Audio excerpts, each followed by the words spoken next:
Yeah. Yes. I push it because I'm Yeah. pregnant at the moment. Wow. Okay. So Jeepers. I'd push it until that's announced if possible. Okay. Absolutely. But I'm putting my body through a lot at the moment. 5 months post ACL surgery and 3 and a bit months pregnant at the moment. So Reinach goes for a round around the fringes. Reinach puts a kick over for himself. Reinach! Oh, he's more dangerous than climate change. Reinach is in. Hello and welcome to the Rugby Hive. I'm Dallen Stanford, and despite my South African accent, I was fortunate enough to play rugby for the United States on the Sevens World Series. And I'm MacDowell, a former Canadian Sevens international. Back in my playing days, I went head-to-head against Dallen in the USA. For several years, Robin has coached international sevens for various countries, including Canada and Mexico. He's massively passionate about growing the game across the Americas through his MacDowell rugby programs at all levels.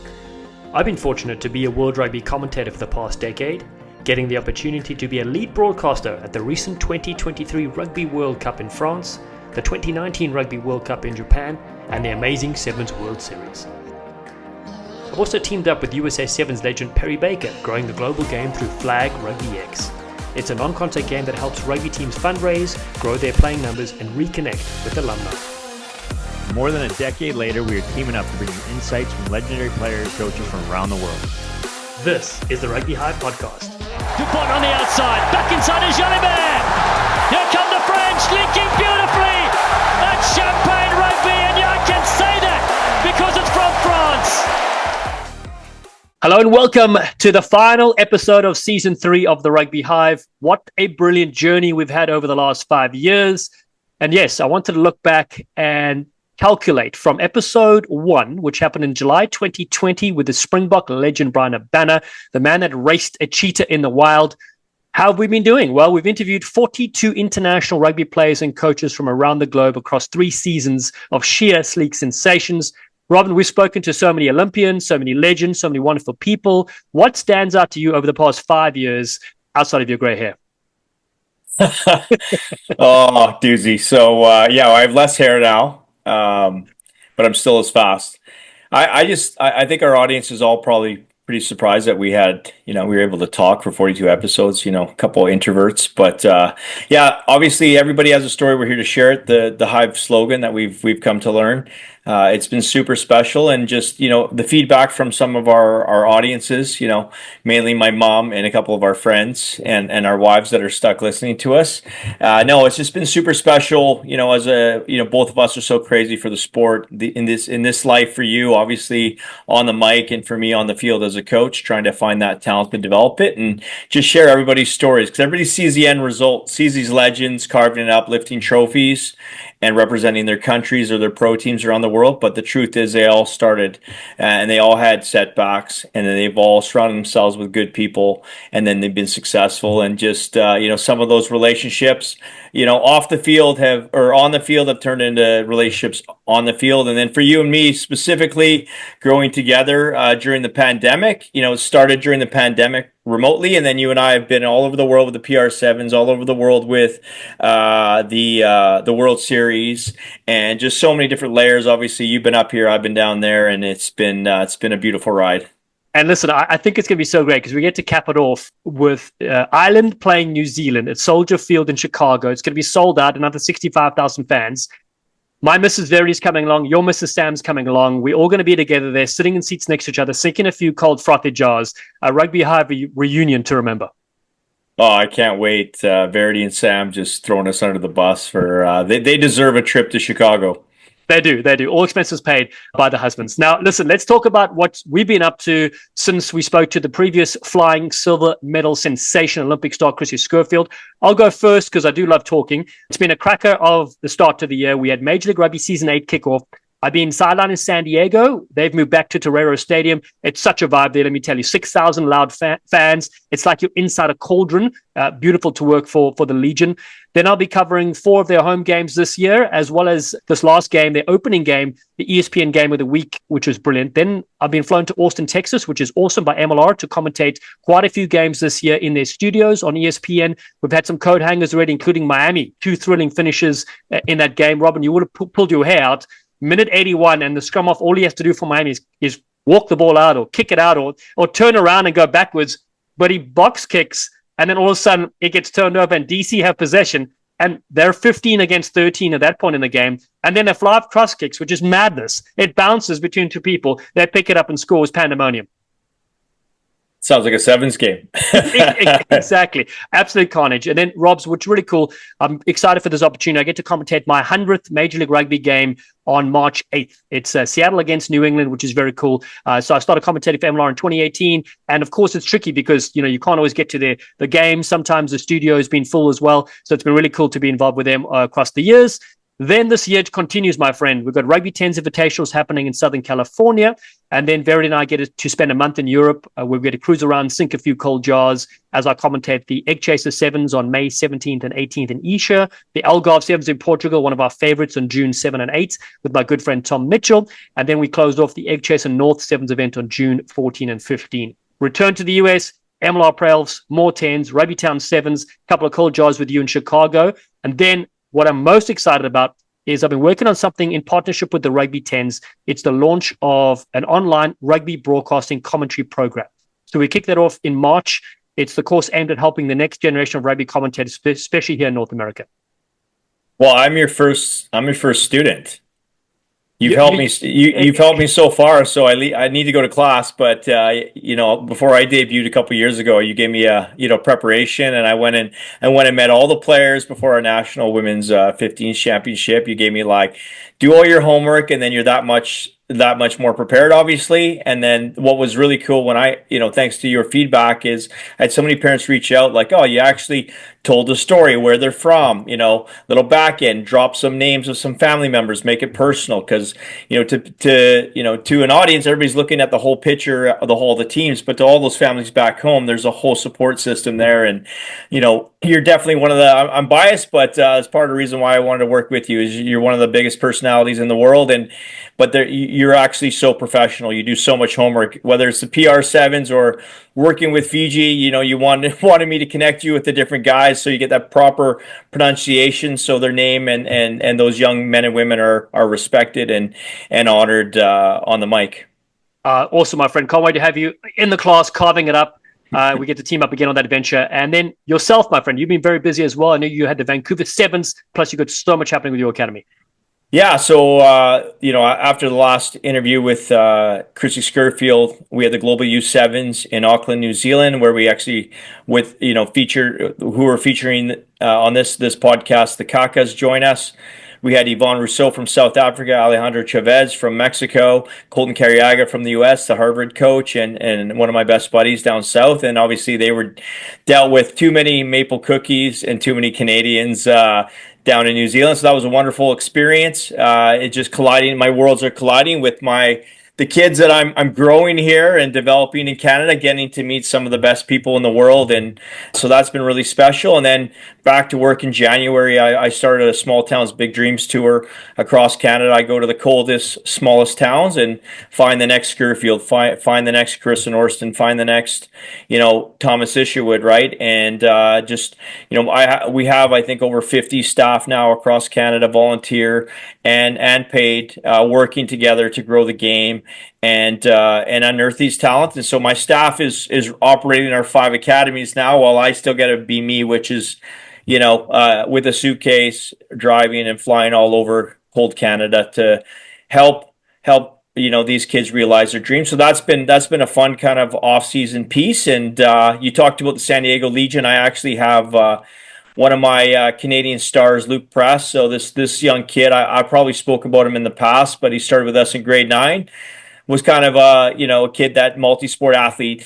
He snowboards, he skis, he surfs, he rides mountain bikes, he climbs the side of mountains. This kid is just your proper West Coast multi-sport athlete that, I've been fortunate enough to work with for 4 years, and he's my daily reminder in our academy that I need to keep it interesting and challenging, because he's got our attention span. I was talking to Dave Clancy when I was down in California for the tens about getting Luke down there with him and Mineta to come and train. So he flew down on Sunday on the back end of the Vancouver Sevens, and I just had a check in with Clancy this morning. He was just talking about just got out of the water surfing with him. He cut, like, I guess they got a U.S. prop there, and his first practice he cut one of these guys in half, but could barely paddle because his shoulders were falling off. But he's 17 years old in San Diego, surfing, playing pro rugby in the MLR. Like, what an experience! So I just said to the to the Legion group, like, you guys can have an untapped. We got 7 academies, by the end of this year, and nowhere for them to go right now. So that's pretty exciting. And then lastly, we just moved into a $100 million facility here on Vancouver Island. So you got to experience it just over a year ago, and in our old school, and now we got this $100 million high performance center to develop kids. And we currently have around just over 30 kids, I guess. Half of them are local kids on Vancouver Island. Half of them are from across Canada. And then we have an American and 3 Mexican boys and 1 Spanish boy in our academy. So I call it the Hogwarts for rugby, right? So we got these little rugby wizards from all over the world that get to train full time in a beautiful part of the world. And just excited to see them come through. So you'll be commentating them on the World Series, the World Cup, and obviously the MLR. Well, Robs, one thing I say about you, you're spot on identifying talent, because you told me, hey, Dallen, watch out for these 2-3 players, whether it's in the women's team or the men's teams. And then, truth be told, a year later, they're on the series or are commentating at some event, and you give me the background, the stories and stuff like that. It's truly impressive. Also, I will say, we're lucky in the US that you're developing these players and they're coming to play across the border, which is fantastic. Obviously, San Diego, what a great place to be. But I know you've got players playing all over, which is fantastic. All right, let's switch across to today's guest. You're wearing the shirt, which is awesome. 2 Olympians, they're married, they're hilarious, they're quality entertainers on and off the field. 2 of the very best, Gillies and Shiray Kaka. You had a trip with them. How cool.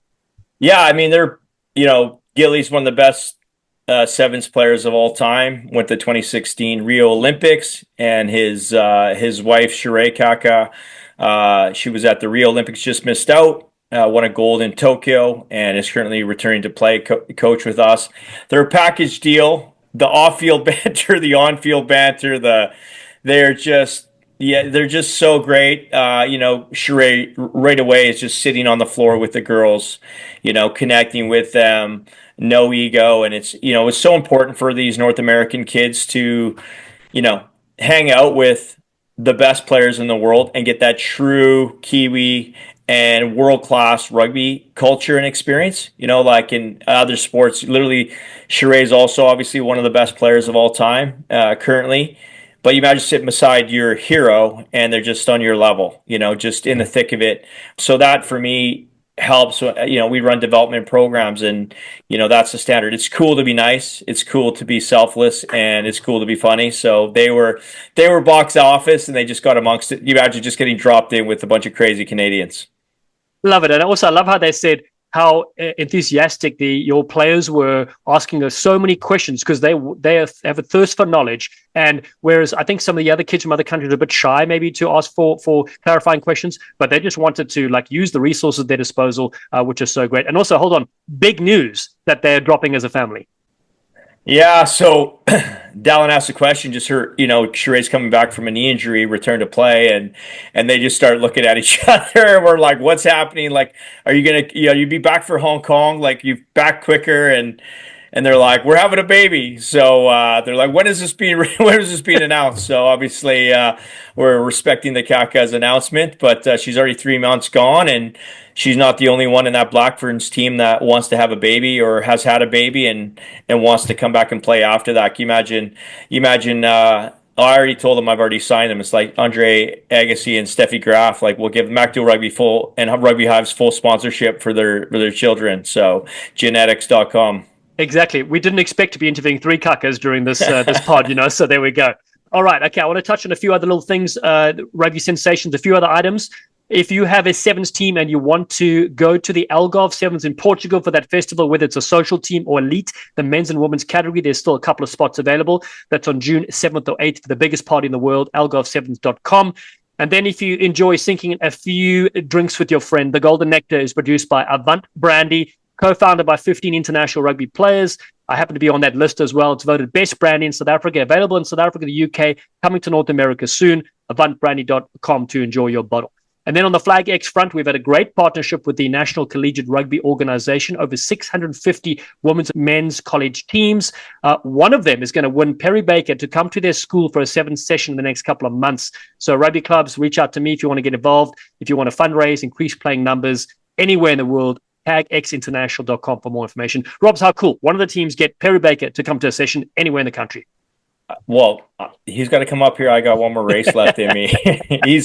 Again, there's an example of a world-class human, world-class player that is just down to earth and loves his rugby. I saw him at the 10s again, and he's just mixing in with the players and the coaches. Like, he was screaming he was cheering for everybody every game. I loved it. He's class. How much of a head start would you want in a 100-meter race? Nowadays, I need about 90 meters. I was going to say 50 meters, but okay, we'll push it up to that. I raced a 14-year-old the other day, and I beat her by like literally one gumboot. So my stocks are pretty low. All right, Robs, listen, it's without further ado, let's thank some of our superb partners, World Rugby Shop, who produce our amazing range of clothing. Go to worldrugbyshop.com, type in Rugby Hive on the website and order some of those sleek, sensational items. Gilbert Rugby Canada, gilbertrugbycanada.com. They, of course, supply their wonderful items we have, plus a precision rugby ball designed by Robin himself. You will not miss a kick if you follow his instructions and you use that ball as well. I'm 100% strike rate. Again, I go from underneath the post just so I know I can make it, but still, get your rugby ball over there. Rugby Coffee, keeping us caffeinated like absolute sensations. The two founders, as we said, unbelievable people, always looking to give back to this beautiful game. Visit us.rugbycoffee.com, grab a fresh bag or 20.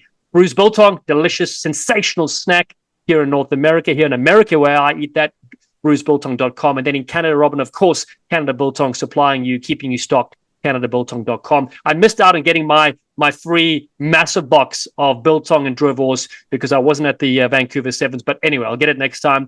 And then Tsunami Sport, the eco-friendly teamwear for all sports. Don't just play, inspire.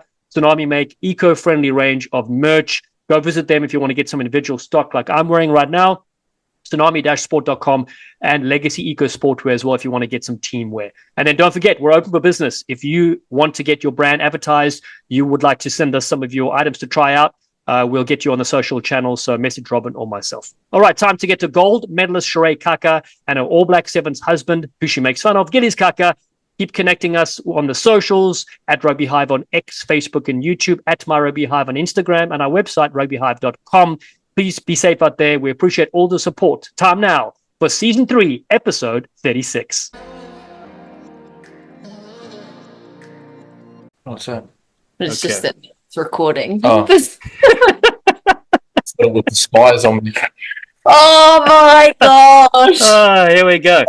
Kia ora, talofa bula, you sleek sensations. Shiray and Gillies Kaka, two of our finest guests.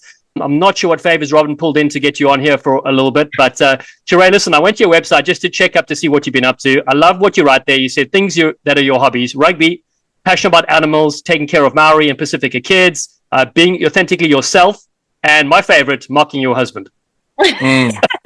That should be at the top, probably there. Exactly. Yeah, the order. Yeah. Unfortunately, I got that, but I think the businesses would like to see everything else first, before mocking the husband bit. So it's strategic. No, it's really good, really good. And then you should probably put the link on your latest mocks, so people can really get a sense of, the behind the scenes. Raising the Roof is my favorite show. Thank you. Good. Now listen, you two, as we do with every guest, we go back in time. For you two, it was only a few years when you were, teenagers.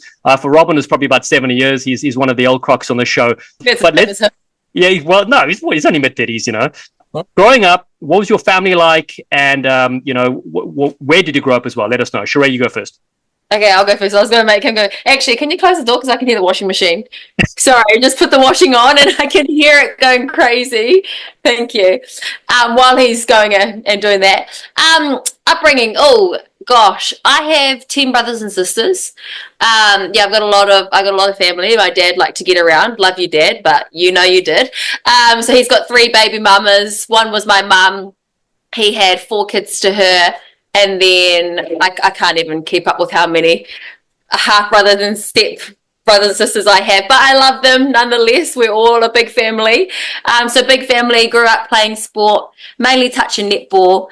And to be honest, my brothers and sisters probably would have made it bigger than me if they follow the same path that I did too. So yeah, pretty cool upbringing with some other ugly stuff in between, but we're here now, so. Sure, exactly. And just to touch on that, any brothers and sisters that went on and played international sports in any sports?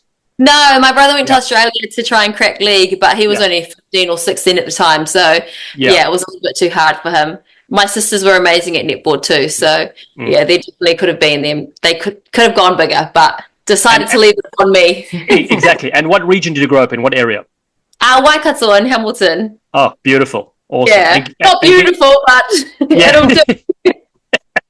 And Gillies, yourself, a bit about your background? I'm the youngest of 3, so older brother, older sister. Grew up playing lots of different sports, cricket, touch. First sport was soccer. Oh, nice. Played that first. I can tell he's dramatic, so. Cool. What's that? Skillful. Grew up in a small town about an hour out of Wellington, Greytown. Grew up there. Awesome childhood. Spent a lot of time with my cousins. We had, I think, 3 or 4 houses out in the country, so we'd just go to anyone's house, go for dinner.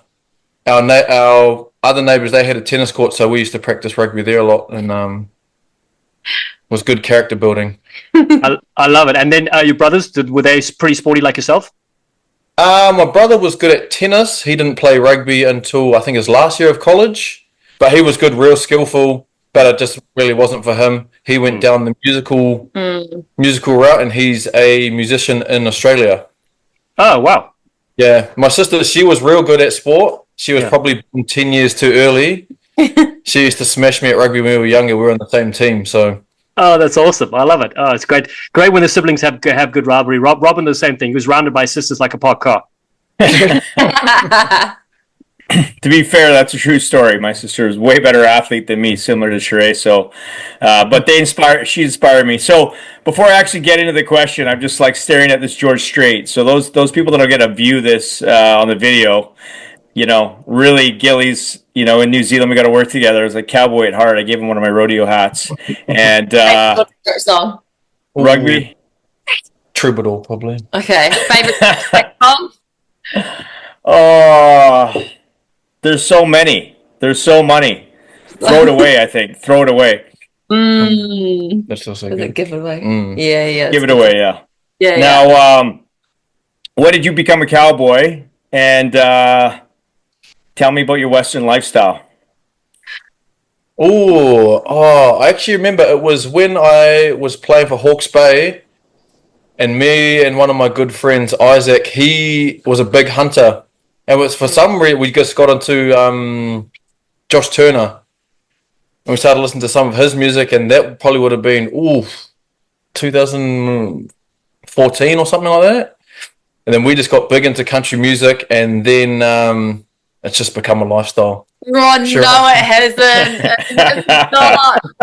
All he does is wear the hat. Okay, guys, wears the hat. Takes a video. but wearing the hat, you then become the person, right? I mean, yeah. I've been trying to butter up Shiray to get me a horse, and then I'll be fully living that. A donkey, at least. So, but hey, it's. I moved to the Canadian prairies after growing up on an island myself, and everybody said, well, you're not a cowboy. You grew up on the island. I said, well, I wasn't a rugby player before I was a rugby player. I was a hockey player. So I dove into the Western lifestyle, and I wore my black felt hat at the Hong Kong Sevens banquet in 2015, coaching Mexico. So there's lots of questions asked because I was traveling around. So I appreciate you representing. Gillies, we'll start with you. But when did rugby really? Did you start to take it to the next level, take it seriously, and what was your motivation? I think it would have been. I didn't really take it too serious. I loved it when I was at high school. It wasn't until I had to decide what I was doing after high school, and then I was thinking, oh, pretty good at rugby. I don't know what else I'd do. I'd like to do that for a job. So straight out of high school, I moved to Spain for 6 months.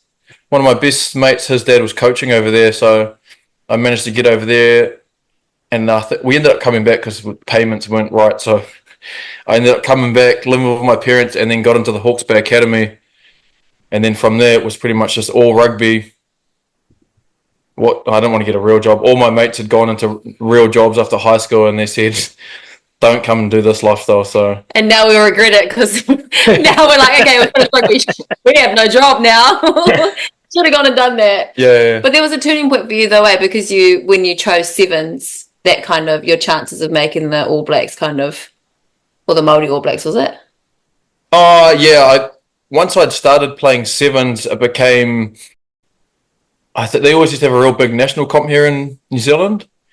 And then I'd caught the eye of Sir Gordon Titchens, and I was still in the 15 system in that, and then it became a choice of did I want to become a full-time sevens member or dabble into 15s and sevens at the same time. So I think it would have been about 2013 or 14, I decided, I'm just going to play sevens and just try and go down that. Nice. Well, I also dabbled in France and Italy, and the paperwork piece, the one word in Italy was always domani, which is Italian for tomorrow. When are we going to have this sorted? Domani. When are we going to have that sorted? Domani. So I walk into the office one day, and it was my second year in Europe, and I said, the little club manager, his name's Spaccamonte, which is also Italian for brick mountain, and he was smaller than me, and I said, I only want one word out of you, and it's not domani, it's oggi, which means today. But yeah, they overpromise and underdeliver there. They're smarter than us. And segueing over to Shiray, how about you? When did things get serious for you? Oh gosh, I think it got serious when I got my first paycheck. Serious as in, oh, okay, this is a proper job, but not serious as in I should take this seriously and give my all. I was still, 17 years old or just turning 18, and getting this paycheck, and I just thought, oh, is this all it takes kind of thing? It's just all kind of come quite easily. I was just having fun playing touch, and then I was having fun playing sevens at high school, and then all of a sudden I was getting a contract to play sevens. So it was quite an easy transition until it wasn't. Until I wasn't making teams, until I was missing tackles because these girls are huge and they're real talented, and it just wasn't coming easy anymore. So I'd say it started to get really serious after my first ACL. That's probably how long it took me to be like, okay, Shiray, you're not doing all you can to make this team. So yeah, probably then. And I want to take us back, if you don't mind, to your first time you ever stepped onto a field. Shiray, you first with the Black Ferns Sevens. Do you remember the tournament? Do you remember the game? And what was it like for you and your family as you ran to that field? Yeah, I don't remember the exact game, but I remember it was in Dubai. Yeah. And Portia Woodman had gotten injured. Thank you, sis, for allowing me to debut. And I think someone else had gotten injured as well. So I was just an injury cover and ended up being able to play. And it was a weird time because we got put on in the final in Dubai when they shouldn't have put me on, to be honest. They shouldn't have put me on. Too young. We could have won it, and then we ended up losing that. So I remember that being my first time, but I just remember seeing my last name on the back of my jersey, and it was probably one of the most proudest moments, not just for me, but for my whole family as well. Because I felt like when I was running on for them. So yeah, it was a pretty cool experience, but also very scary at the same time. And how did you choose your jersey number? At that time we didn't choose them. So I was number 11 because Portia was 11 and she was injured, so I just slotted in and had hers. So for the first, I think... You got heaps of different numbers. Yeah, for the first 2 or 3 years, I was mainly making the team for injury cover. So I've got 11 because of Portia. I've got 7 because of Tyler. I've got 12 because of Kayla. 9. I've got no, I don't have 9 yet. I've got 10 because of Teresa. So That's cool. But 22 is your main number, right? That's 22. that's yours. Yes. For that's now, yours. I've chosen that. That was just because he thought it would be grammable. Hey. Business mindset. Yeah, it was just, and because I did this quite often for the dogs and just did that, it was like a easy transition. So Oh, that's for the dogs. Okay, because I don't know everyone's. I mean, I know everyone's post-try celebration, but we don't know what it means. Like, your winger breaker keeps scoring, does the nose. Like, I don't know if she needs more cocaine or what it is. I think I think it was I think that's because of like, is it Matilda? I don't know. Or there's like a movie. Well, one of the kids does that, and it's for her family. Okay. Yeah, something like that. That's Well, the good. kind We're uncovering new things. I like. Okay, so now we'll play a video of yours. Now we know what it is. Yeah. It's for the and- dogs. Exactly, for the dogs. Gillies, yourself, same question. When did you debut? Which event? And what was it like for you? Obviously being out there for the first time representing the All Black Sevens. 1975. I had some kid ask me, they're like, did you used to play? And I was like, oh, way back in the day. But I think it was in Wellington, which was cool because it wasn't far for my parents to come. Yeah. I think I might have got on for maybe 2 minutes against Spain in pool play. And I just remember being real fast. And I was like, holy shit. And then I ended up starting in the quarterfinals the next day. And I was like, oh, bro, this is crazy. That was back when Wellington was pumping as well. But it was probably I was more nervous when I first turned up to Sevens camps. Yeah. And I could remember everyone talking about their fitness and what they'd been getting in, we always just do the beep test. And they were talking about their scores, and I was like, I think I hadn't even got a 12. And boys were talking, they did one last week and it was like 13 something. And I was like, oh, holy shit, this is not going to end well. But then you get there and then everyone's pushing themselves. So I think I might have got close to 13, maybe not my first camp, but Yeah.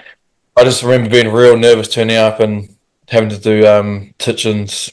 Well, I want to thank you. I want to blame you guys because our coach at the time, just before your era, Al Caravelli was our coach for USA. So I played 06 to 09, and Sir Gordon Titchen was his best friend. So whatever Titch did, he did. So I remember 13 was the minimum because 13 was the minimum for us to make the team. And then he would do this crazy fitness afterwards. And we were all like, where's this guy come up with this stuff? We found out later because we would scrimmage when we traveled to the Wellington Sevens against your team all the time. And it was always him and Titch just sitting there. And then to rub it in our faces, after we were done with a hectic session, we would then, get ready to leave, and the rest of your team would get on the try line, and they would just start doing sprints, and we were just going, "Oh wow!" But Titch did it just to get in our heads, So yeah, I was going to say, I think he was good at that mental warfare. Of even we'd have when we were training here in the Mount, and schools would come visit.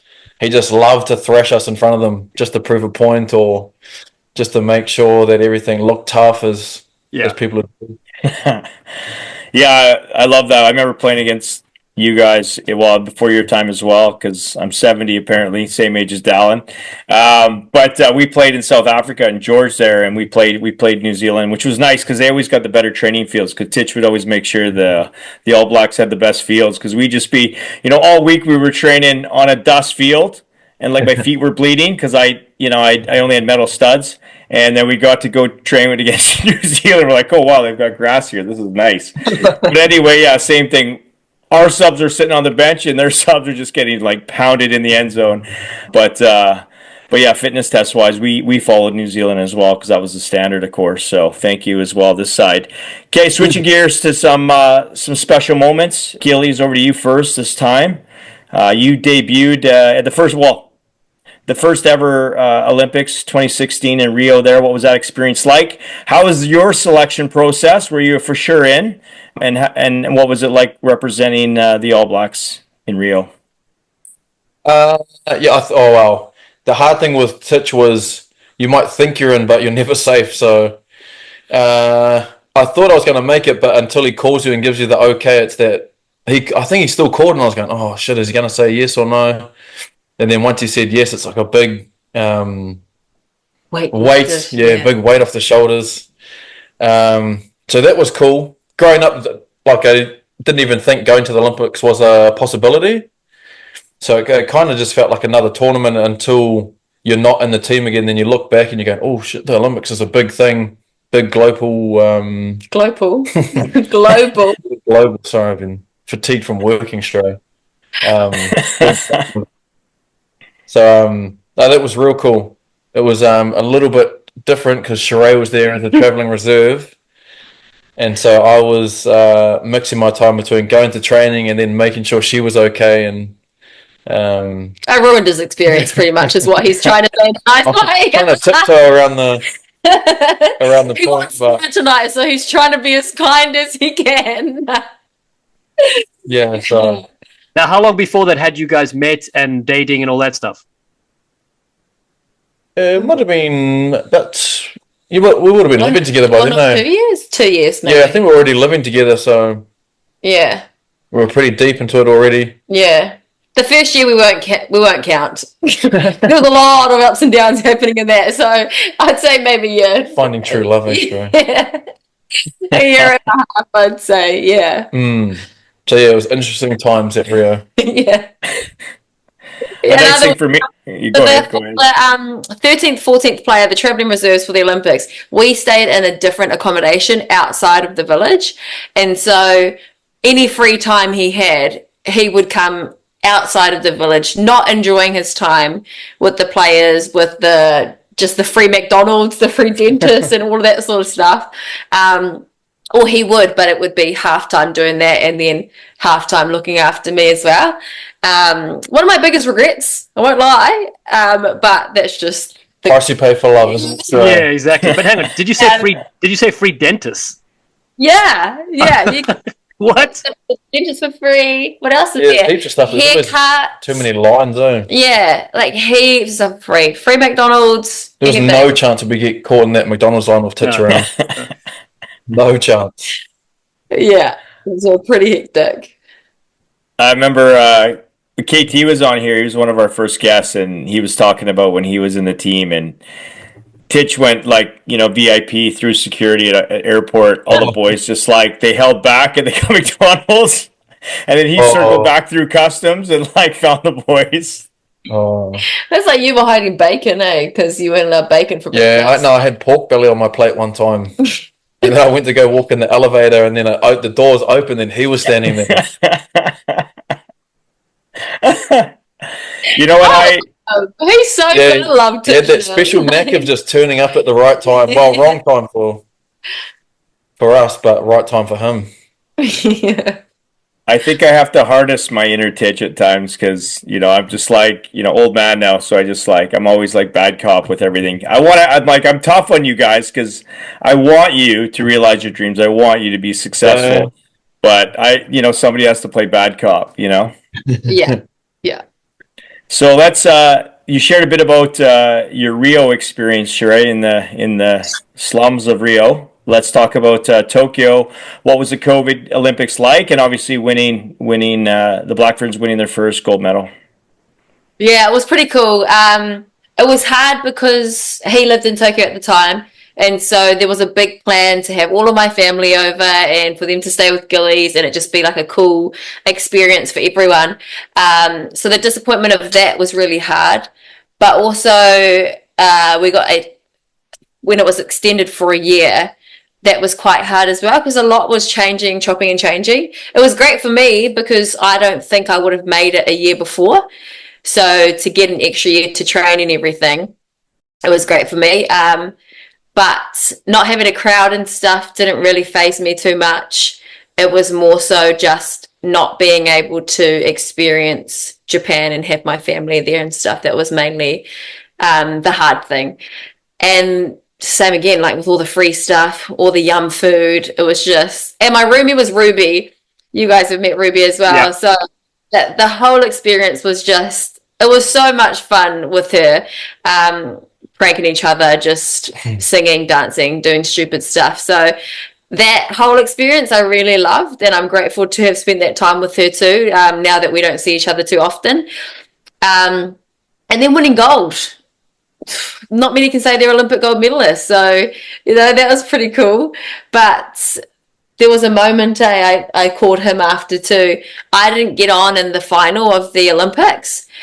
And so although we won, there was a disappointment piece there as well. Being an athlete, we're stupid like that and think, and not happy for the gold medal but sad for not playing. So I called him and a couple of other friends, and they were just so happy that we had won gold, and almost thinking like, why are you being stupid? Enjoy this moment. You may never get this moment again. And look, I get injured and I didn't get that moment again. So it was pretty cool to have people around me just remind me of what I have and what everyone wishes they had. So yeah, it was a really cool time.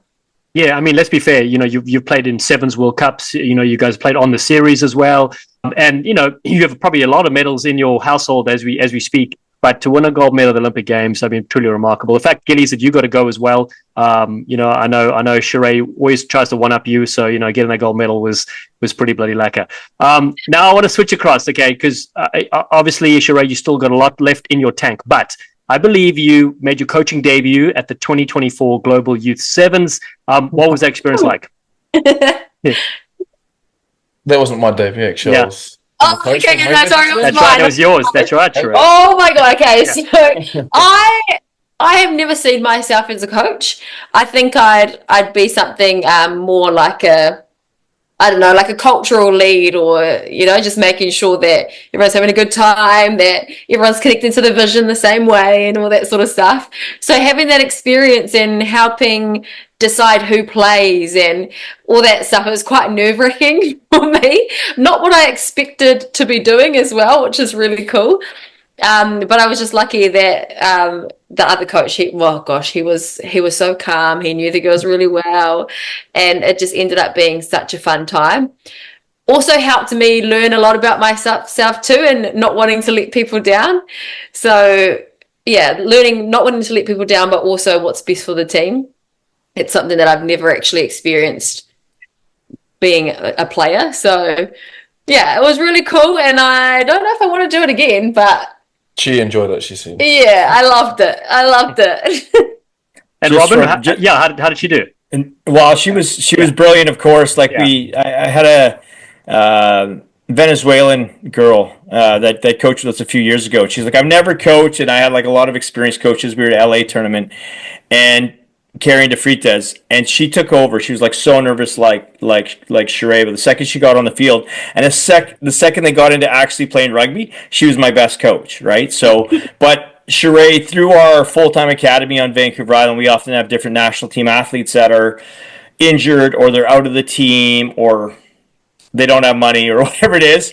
I'm like, whether I need them or not, I need them. They come and they start coaching with us, and right away, like we had Ethan Hager with us in the fall, who's on the men's sevens team, and he's been in and out of my programs, and he's such a serious guy, such a serious competitor. But they didn't card him in September, so he didn't know what to do, and they're obviously not in the World Series. So he actually trained and coached with us, and he was just like such a good space. He knows what he wish he had at times, or what he needs as an athlete, especially in this day and age. Players are just so well educated and aware. And so he was giving it to these athletes, and he was being direct with them. And then full circle, we played this past weekend, and he was brilliant scoring a BC place in that Fast 3 tournament. But so Shiray, I hope that your little coaching debut, as you go through this tough time of returning to play, will make you look at maybe Corey differently, or make you look at things differently as a player. Because when you actually have to think it out and figure it out, I wish I had that kind of moment in my career, because you're just going so hard and fast. But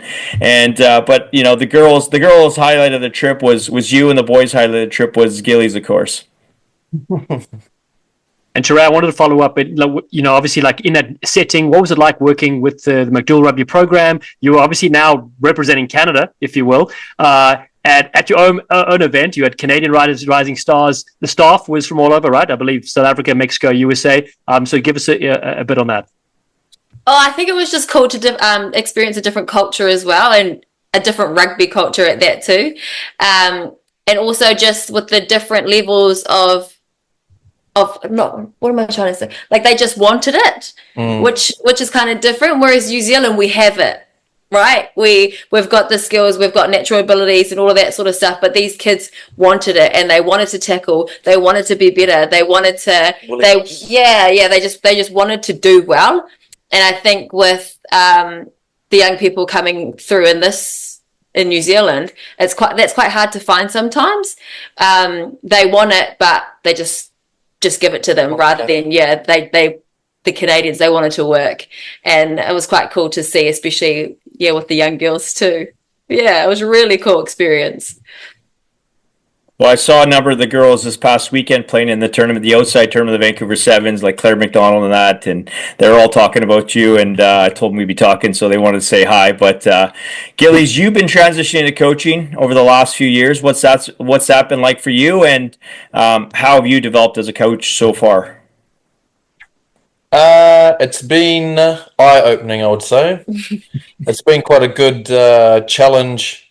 I've managed to do some club rugby stuff and some like under 18 regionals, which is more elitish. Like we had some pretty sharp boys who were in the NZ school set up. So it's a good contrast of what grassroots rugby is compared to that elite stuff.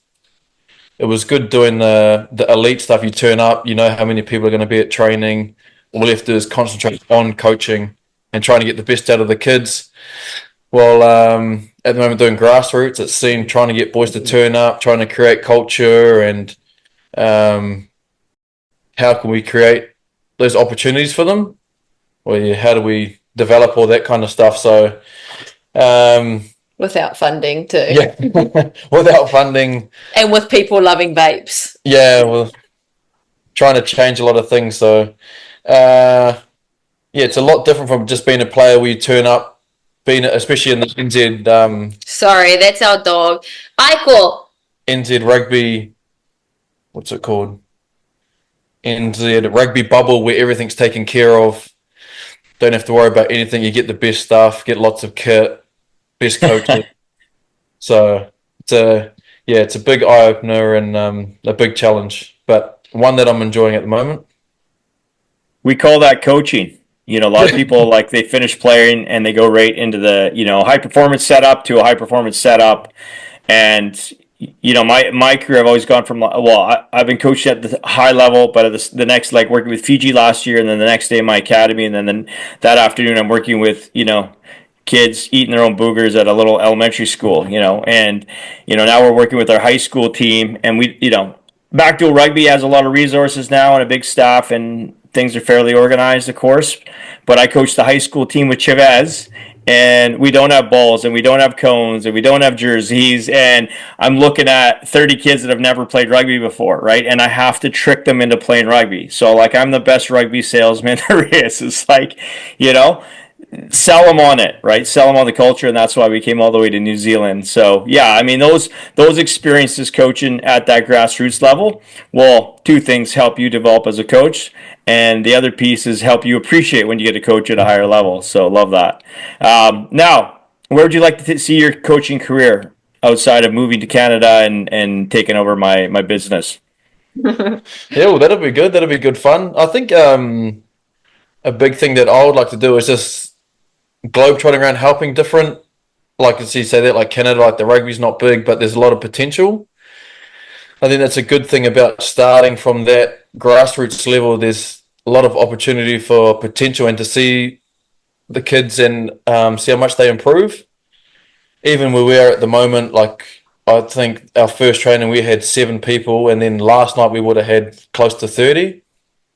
Which is an awesome thing just for our small community, and even it's got a lot of buzz in the community, trying to get a lot of old boys back around. But that's the avenue I think I would like to do at the moment, kind of trying to go and grow the games where people don't have as much opportunity, as much funding and stuff like that. Even though I'd love to get paid, but I think the bigger picture for me is that trying to give people equal opportunities. Yeah, he's quite good at seeing what's wrong and then being able to give solutions to the coaches or to players or whoever for it, so they can do quite quick fixes as well, just even in a pass or in a kick or things like that too, or just even watching one game, he'll say, oh, they need to do this more, and it's really helpful and beneficial to the team. So I think, yeah, that'd be cool. As long as I get to globetrot with him, then he can go wherever he wants. Wherever he wants. Yeah. Love that. So let's segue to the Kaka farm. We're always seeing videos and pictures of the Western lifestyle in New Zealand. Tell us about your farm. What's going on there? It's just, we'll show you. Can you see out there at the moment? Oh, it's beautiful. Yeah. So just how many acres is it? Come on, cowboy. Just 20 acres. But someone said if you've got 20, you might as well have 200. So it's a little bit, needs a bit of maintenance. I just had surgery 3 weeks ago, so I haven't been able to do anything. He didn't do anything before the surgery. So I don't know why he's saying it's for the surgery. Well, that's fair. Well, Shiray never does anything, so. Lie. Yeah. You're talking about the farm, not about what I don't do. Yeah, so it'll be looking schmick once I get back using both my arms. Yeah. I got 3 cows, 2 pigs, 3 dogs and a cat, and got some fruit growing, got some apples. Finally got the first apples on our apple tree. Yeah, passion fruit. Passion fruits have come through. You guys have Fijoa where you are? What's it called again? Fijoas? No, what's that? Oh, okay. Well, we knew, I think it's maybe only a New Zealand thing, but it's Just a nice part of guava family, maybe. Okay. And what color is the fruit? Green. Green with beigey flesh you eat. Wow. Okay. Yeah. And so then so you got all these fruits, and then do you also grow other fruits and vegetables? Oh wow. No, never heard of it. Wow, it looks quite cool. Okay, next time you come to New Zealand, you can try it. So what else is on the garden? Yeah. Yeah, and are we allowed to swear on this? And a shitload of it's like, what is it? Like, what's the gorse? Do you guys have gorse? Oh, gorse. I think it's a Scottish thing. Oh, okay. Yeah. Well, someone invaded the land and brought gorse over, and it's a prickly bush that just grows like crazy. Oh no! It's and then unkillable. The seeds are in the ground for like 10 years. 50 years or something. Yeah. Oh. Wow, that's terrible. That's crazy. Well, Scott. And do you have names for some of your animals, right? I believe. Yeah, they're supposed to be eating meat, but then they got turned into pets once Shiray named them. Come on, give us some of the names. Mede, Todd, and Skittish. Skittish is named Skittish because she is crazy. She will stab you at any given moment, and she runs away, jumps the fences, and everything. So those are 3 cows. The pigs are just called Pig. Yeah, they don't have names. Pig, and Pig-a-leg. They used to have names, but I don't know what happened. They've outgrown their names. Yeah, they've outgrown them. Now they just listen to Pig, so that's their names. And your dog? Champ is our pit bull, and then Icor is the Labrador. And then we're looking after our family dog at the moment. Her name's Millie. Yeah. Love it. And then Goosey is the cat. I think I want some content of Gillies riding skittish. That seems like a good one to get on. That's a real cowboy. Oh. If you can do that, then I'll buy you a horse. Oh, okay. No way. I'll buy the horse if you get on. Oh, there you go. Yeah. No deal. Got to get on. All right, just circling back to December. Gillies, what was your experience like working with our crazy crew, and what were some of your memorable moments with the kids? No, that was cool. It was awesome. As Shiray said, it was cool to come see how a different crew and culture run, and then you just had everything lined up, so all we had to do was worry about coaching, which is what we wanted to do. And again, with the boys, I really enjoyed. They weren't afraid to ask questions. A lot of people in here in New Zealand, even last night, I asked the boys a question. No one wants to answer. No one wants to put their hand up and be vulnerable. And then I think when I asked a question there with the Canadian boys, it's like everyone's hand goes up. So it's good to. Everyone always says there's no stupid questions. You want to know if you're doing something right or wrong, or you want the answer before you do something. So I was real pleased that boys were willing to try and learn and get better. Yeah, we both were driving home from Auckland, and we just couldn't stop smiling. We've just thought that was such a cool experience, and we got to do it together. But then also had a cool management crew where we went and got feeds and stuff together, and just enjoyed each other's company too. So yeah, it was a really really cool experience. We loved having you. And last question for me is, how much are you missing those maple cookies? Other maple stuff too. I'm jealous of everyone going having caramel apples in Vancouver. That is what I was crying about. Have you tried them? No. Oh, you're missing out. I just eat apple, Shiray, not caramel. Oh my gosh. Oh, that's it. You too. No, listen, we gotta ask a bit about the return to play, Shiray. So tell us about your process. Obviously it must have been pretty tough and is pretty tough currently, but let everybody know how things have been going and what the future looks like. When is this airing? Robin doesn't do any of the edits, so he just leaves it up to me. He's pretty useless. So this will end next month. So next month. Okay. Yeah. Do you know when next month? I would guess, let's go at the earliest, the middle of next month, March 15th. How long are Oh, it's the 2. Yeah, okay. I was just thinking if the 15th. I can push it if there's a special date you want it to come up. Yeah. Yes. I'll push it because I'm pregnant at the moment. Wow. Okay. So, Jeepers. I'd push it until that's announced if possible. Okay. Absolutely. But I'm putting my body through a lot at the moment. 5 months post ACL surgery and 3 and a bit months pregnant at the moment. So I've been all over the place. My mood is all over the place. Sorry, Gillies. Oh. And then also just been so tired. So the past 3 months have kind of been blur. a blur. I would say a blur. So it's quite nice. The past 2 weeks, I've got a new rehab team, a new physio, and a new SNC who have just been amazing. So I am working with them currently and feeling the best that I have in since I've done my ACL, which has been quite good. So running again, gymming again, and my knee is doing great. Yeah, doing really good. Well, to talk about a massive announcement, I mean, this was just a little return to play question. Sure. Well done, you two. I mean, that's very sleek racing snake of you two. Unbelievable. Well, you're going to fill up the farm then with a big family, which is brilliant. Yeah. The plan is to come back though. Like that's why I'm still training. I see a lot of the girls, and I suppose the boys as well. After a game, going and hugging their kids. So that'll be a dream of mine. It'll be a cool thing to be able to do.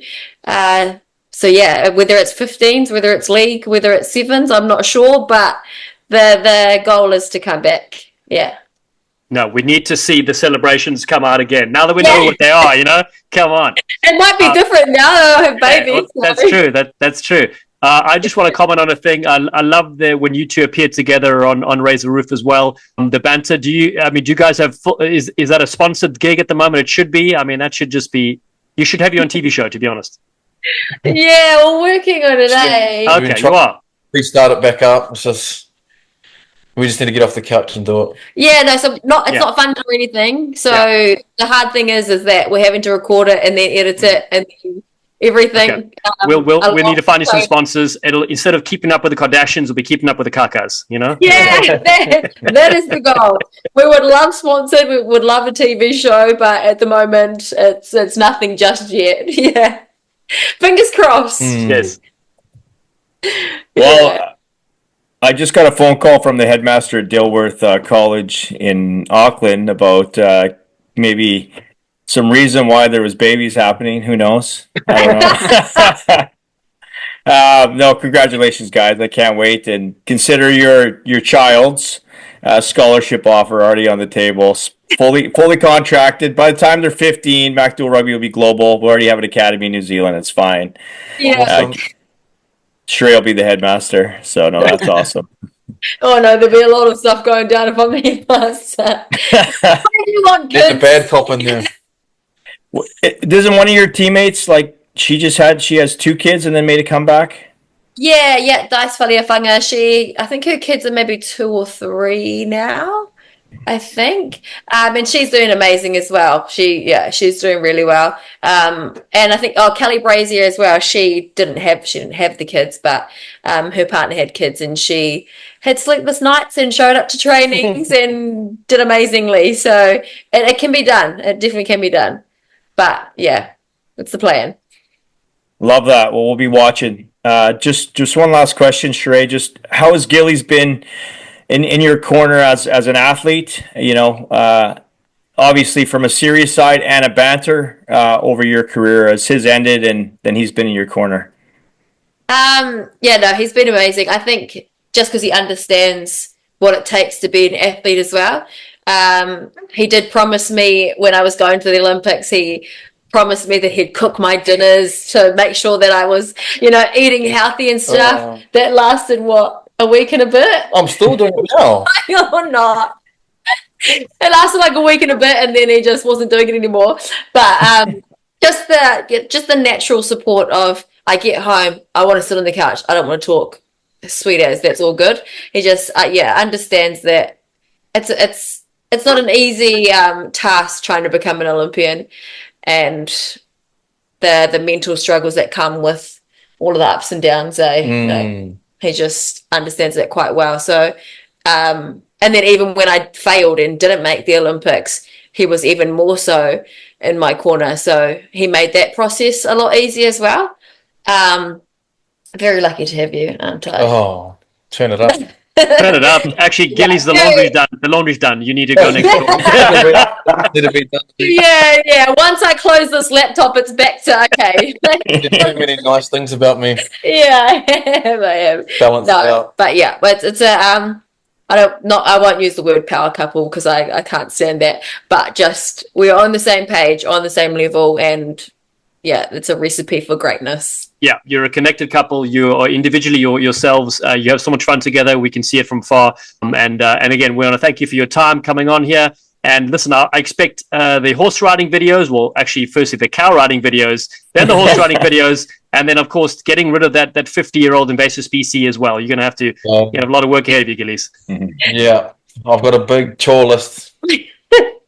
Shiray, all the best with what's to come down the line. Amazing big announcement with the Hive. We will keep it secret until you let us know we can publish it. Okay, perfect. Sounds good. Thank you, guys. Thanks, you stars. See you later. Awesome. Thank you. Thank you. Also never stops talking, does Perenara, but I suppose that's the job of a scrum half. Set. He feeds. 5 out from their own line. Satutu picks up, finds Jordan. Skins one, back to Hoskins Satutu. Here comes Perenara. Back on the inside, Barrett. Oh, not even Wes Craven could have directed that. It's frightening from the All Blacks. And Bowden Barrett gets a popular try in DC.